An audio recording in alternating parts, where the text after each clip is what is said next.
everybody. It's still pretty early when I'm filming this, as you can see. I have discussed it pretty in depth with my trainer friend over the last few days and slept on it for a little while, and or slept on it since Thursday and Friday. And we've kind of mutually decided that Sherlock just isn't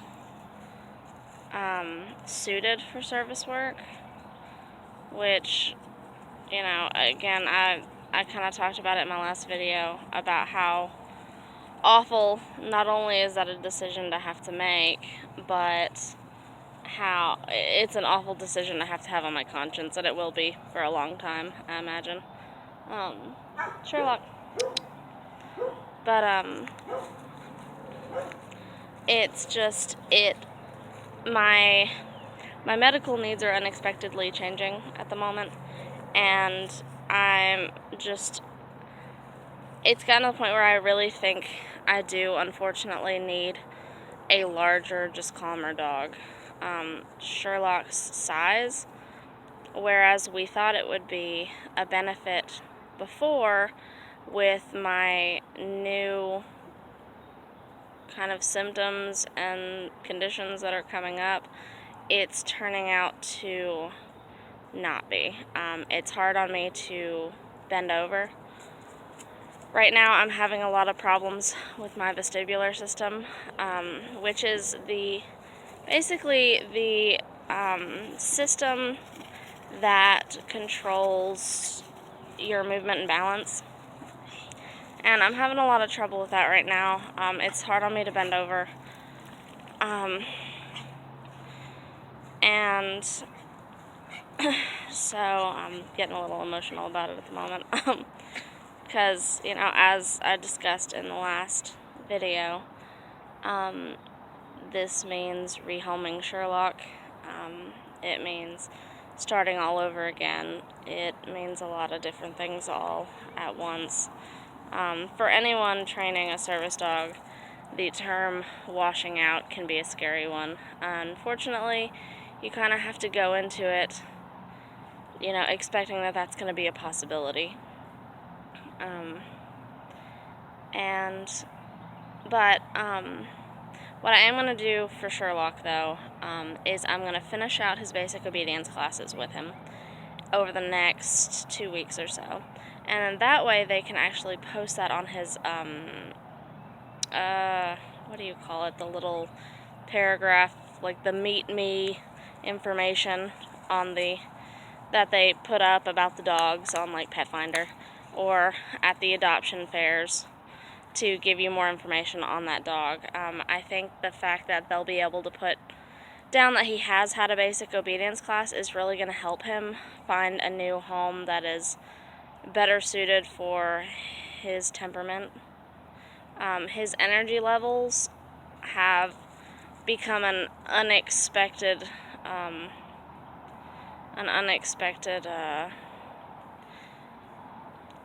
I wouldn't say problem, because, you know, we knew that he was going to be kind of high-tempered.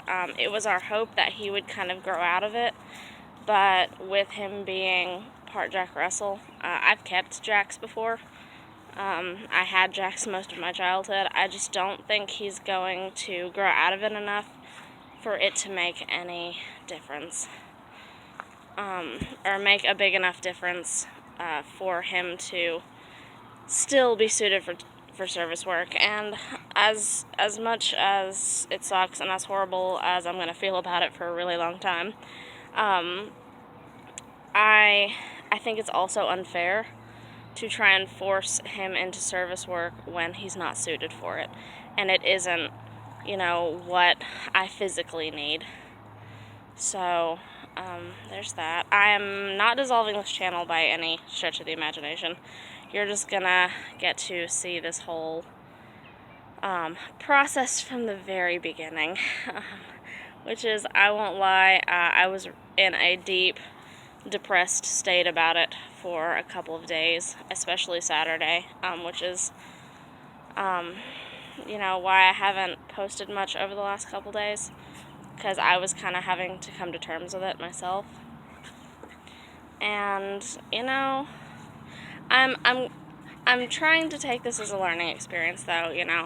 Whenever we got Sherlock, I now know that I have needs that I wasn't aware of before. Oh my gosh, my hair's a mess. It's early, guys. I now know that I have needs that I wasn't aware of before. But so I'm going to try and just take this as a learning experience. Accept it for what it is. I have to go forward and not see this as a failure, because it's not. It's nobody's fault. It's not my fault. It's not his fault. He's a sweet, super cute dog. He's just not quite what I need for a service dog. I wish I could keep him as a pet. I really do, but unfortunately, we have 2 cats and a dog already. And if we kept Sherlock and got me a service dog, that would mean we'd have 5 animals in the house and a toddler, plus the 2 toddlers I keep during the week. So that's just, it's too much on me. I couldn't handle that. So unfortunately, that's what it is. But I'm at least going to do everything I can in my power to make sure he has the highest chance at finding a good home as possible. And I think he probably will relatively quickly. He's adorable, he's young, he's cute. He's, gonna had graduated from his basic training class. His last class is this Thursday. I will be getting footage for that for you guys. Maybe go over some of what we covered last week that I didn't do a video on because of Friday's, craziness. And I will continue to work with him for another week on his training before he goes back to the rescue. So, there's that. That's where we're at. He's kind of enjoying himself running around the kitchen and all that good stuff. But anyways, I'm gonna leave this video as it is. The last couple days he's here, I'm gonna do a kind of a tribute montage, I guess, for him for the channel. I'm obviously gonna have to change the name of the channel. I don't know what I'll do for the introduction quite yet. I might just make a logo for the time being and then reshoot the intro in the future. So that might just be the best way to go. But anyways, I hope you guys stick with us and enjoy the next couple videos, I guess. He's pulling me, sorry.